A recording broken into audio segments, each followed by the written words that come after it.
الكلمة. القادة العسكريون لما بيحطوا خطة حرب بيعملوا خطتين: خطة انتصار وخطة هزيمة. فيش جيش في الدنيا يعمل خطة انتصار فقط، لأنه ما يعرفش على الأرض إيه اللي هيحصل. ممكن الخطة كلها تتغير والعدو يفاجئني بأشياء أنا ما توقعتها إطلاقا ولا عملت حسابها، فبيضع خطة هزيمة. طب لو العدو كان تقيل عليا وقواته جرارة وطلع لي من اليمين والشمال، حبيت أرجع وأتقهقر بأي طريقة أرجع عشوائي زي سنة 67 عشان يبقى الجنود بيجروا في صحراء سيناء بلا غطاء جوي فيقتل منهم الألوف المؤلفة، ولا أرجع وأختبئ؟ الأستاذ اللي كان بيعمل القصة دي الفريق سعد الدين الشاذلي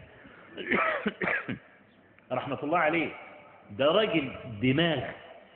حتى في حرب 67 لما المشير عبد الحكيم عامر أمر بالانسحاب وحصل هرجلة في الانسحاب وحصل انقطاع لخطوط المواصلات والاتصالات بسبب ان العدو ضرب كل الشبكات الاتصالات الموجودة في سيناء والكلام ده، وانقطع اتصال سعد الدين الشاذلي بالقيادة بتاعته. فمش عارف ما هو الموقف، احنا اتضربنا ولا انتصرنا، طب هروح يمين ولا شمال. كان منتظر رأي القائد يقول له اتحرك يمين اتحرك شمال اقف مكانك، ما لقاش حاجة. فيعمل ايه؟ لقى طيران العدو مستهدفه، وكان معاه 1500 جندي، وكان معاه حوالي 50-60 دبابة والكلام ده. بلغه ان القيادة العامة، لانه ارسل ضابط اتصال برتبة كبيرة عشان يعرف ايه الموقف، عرف الكارثة وان الكل اتضرب، وصدر امر من القيادة العامة ان لازم كله يهرب ويرجع لقناة السويس. هو عمل ايه بقى؟ قام رايح فلسطين، يعني راح في الطريق العكسي، يعني بدل ما يرجع لورا ويروح قناة السويس قام رايح داخل ناحية العدو. اي واحد فينا كده يقول ايه ده مجنون ده ولا ايه اللي يروح ناحية العدو؟ لا، هو حب يحتفظ بقواته. قال لك افضل حاجة اني ادخل بين جبلين واستخبى، ودخل بين جبلين.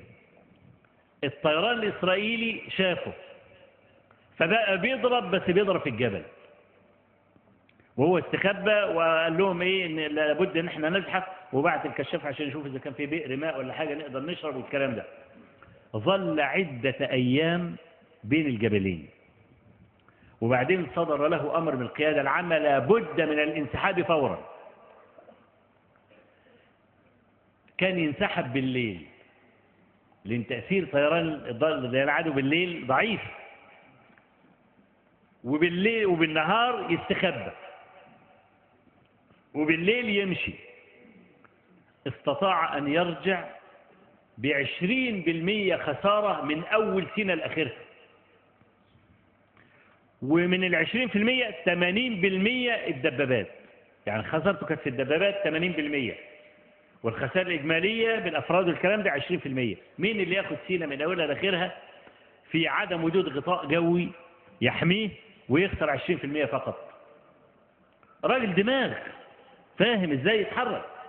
حتى لما عمل خطة حرب اكتوبر العبقرية، معلش اسمحوا لي انا يعني عايز لان انا يعني قارئ جيد جدا لكل المذكرات السياسية والعسكرية والمخابراتية، يعني انا رجل مخابرات بس ما بكتبش تقارير. لا ما تخافش، ما انا قلت ما بكتبش تقارير. ليه بقى؟ قرأت كتير جدا من هذا. ليه؟ علشان استطيع ان اتعامل مع الواقع، وازاي استخدم النص الشرعي في الواقع بتاعه. ما لم يكن المرء عالما بالواقع ممكن يحط الدليل الشرعي في غير مكان، يحصل فساد. فالنهارده خطة الانسحاب شوف كانت ماشيه ازاي. لما القيادة العامة قالت في سيناء انسحبوا، شوف خسائرنا كانت قد ايه. فأي رجل قائم بدعوة بيبقى ماشي بخطة عسكرية.